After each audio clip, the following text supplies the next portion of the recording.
Black Flame of the Amazon, featuring Harold Noice, world-famous explorer in person.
You recall the big disappointment that came to Gene and Jimmy Brady when they learned that Mr. Noice, the explorer, and Pedro intended to push on upriver on the heels of Butch Grogan and Lammy Scroggins, intent upon capturing them before they reached anywhere near the Black Flame country.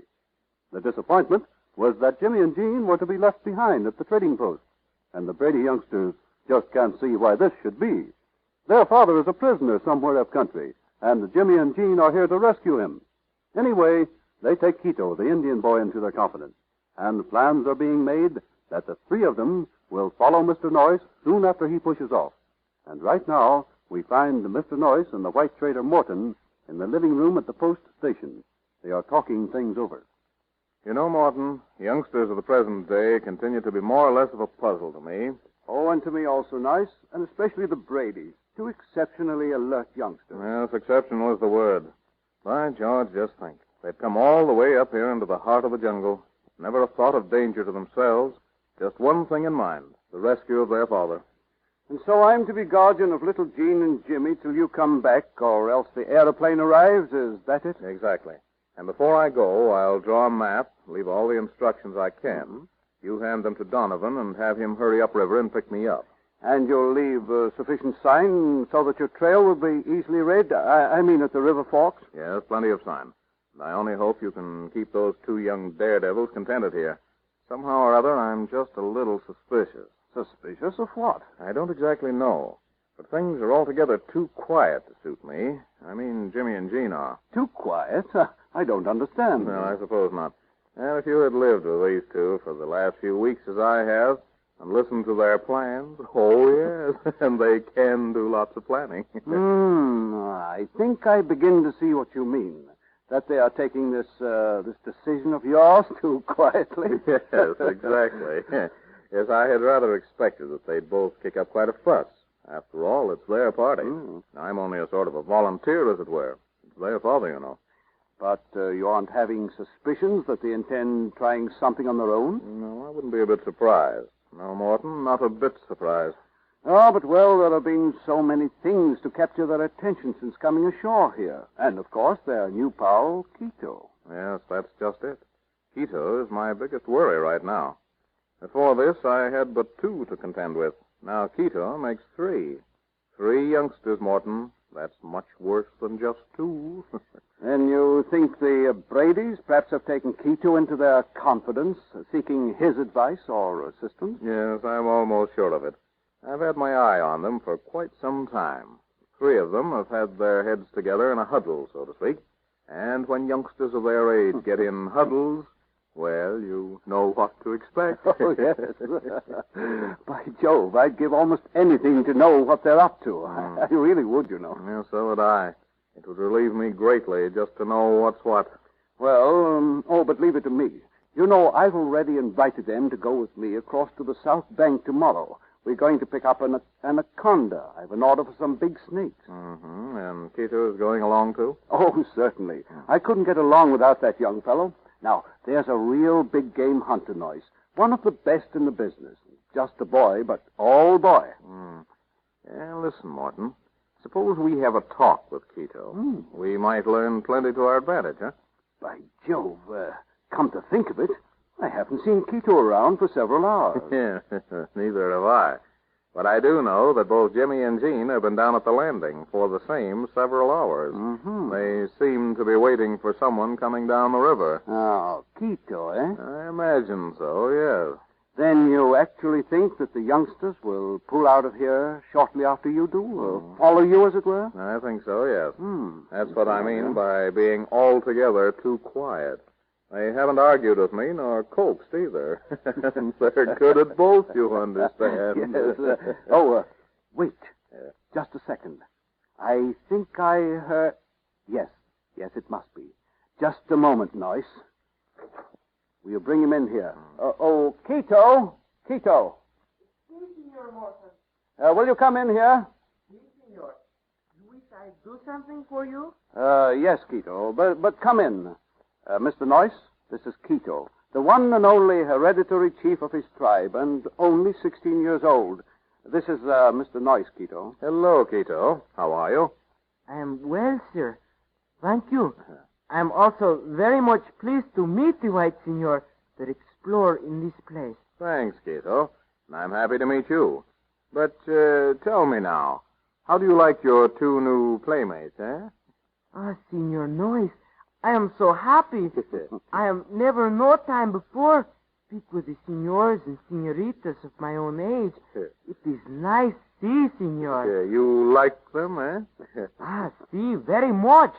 And they are not so much afraid of anything. The senorita, she tried catch one monkey with a net. It was so funny. I forgot to mention, Quito has appointed himself chief wild animal catching instructor to Jimmy and Jean. So you've been out catching monkeys already. Any luck, Quito? Oh, Senor Noice, the senorita, she have the luck, but it was not good luck. It was the not good luck. Well, I suppose you thought she could throw that net just as well as you could, eh? Oh, senor, she throw those nets good, but she not catch the little monkey. Oh, no, she catch the senor Jimmy instead. Oh, nice. It must have been good.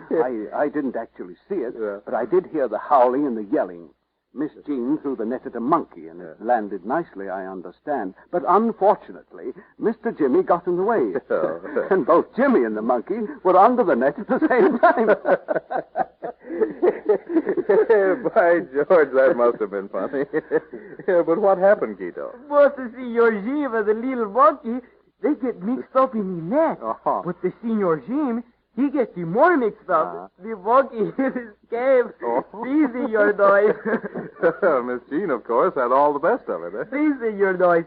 The Senor Jim, he say his sister, she is to blame for throwing the net in the not right place. And Jimmy thinks otherwise. See, Senor Noice. The Senorita, she say the Senor Jim had no good business falling the net.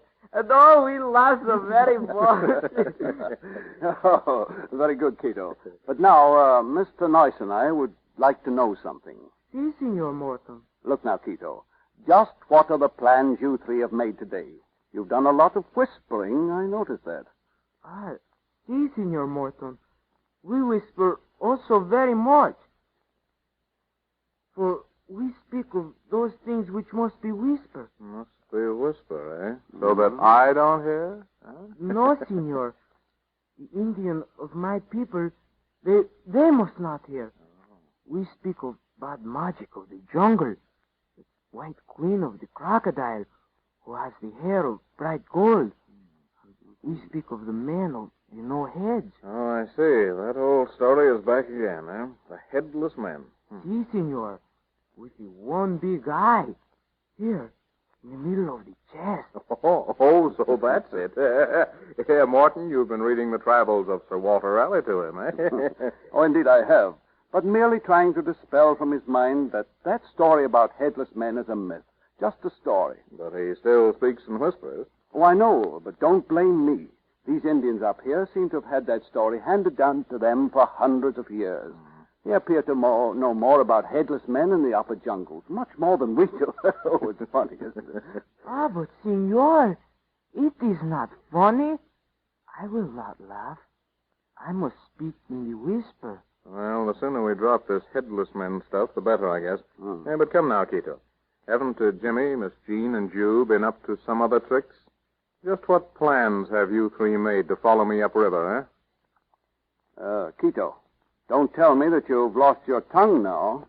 Oh, no, Senor Morton. I'm not losing my tongue. See? I have him here with me. All right, Quito. But come now. Just what about you three? You're intending to follow Mr. Noice and Pedro when they push off in the morning, aren't you? Senor Morton, I am very sorry, but my tongue, it doesn't want to speak. Oh, yes. Your tongue won't speak, eh? No, Senor Morton. It does not wish to speak. Well, Morton, that seems to be that, eh? All right, Quito. And thanks for coming in. Now, you run along and tell Jimmy and Jean they may drop in here for a minute or so. Mr. Noice would like to have a little talk with them, will you? Si, senor. I go for see them now. You see how quickly he got away from here, Morton? That's real loyalty. Oh, I doubt if it makes much difference, white or red. There is always the loyalty of youth. He wouldn't have told on his little white friends if you had threatened to cut out his tongue. Yes, I know it. I know something else. I could think of no finer friend for the Bradys. Quito suits me nicely. He could talk a blue streak until he was asked a question that implicated his newfound friends, and then... Yes, and then his tongue refused to speak, he said. Oh, that's the kind of tongue to have, Noice. One that refuses to speak when speaking would hurt a friend. It's delightful, isn't it? Priceless, Morton.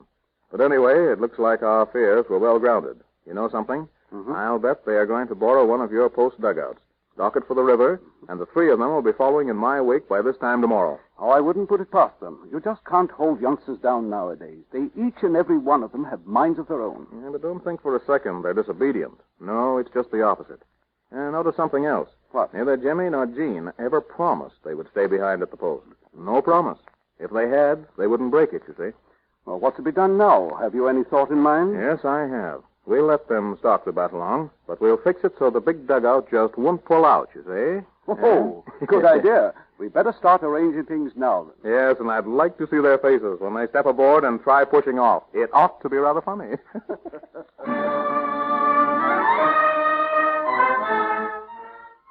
So Mr. Noice thinks it is going to be rather funny when the youngsters push off tomorrow. I wonder if Mr. Noice isn't just too sure. It might be that the laugh will be on Mr. Noice. Maybe he shouldn't have asked Quito so many questions. But we'll be there when they do push off, and we'll see just exactly what happens.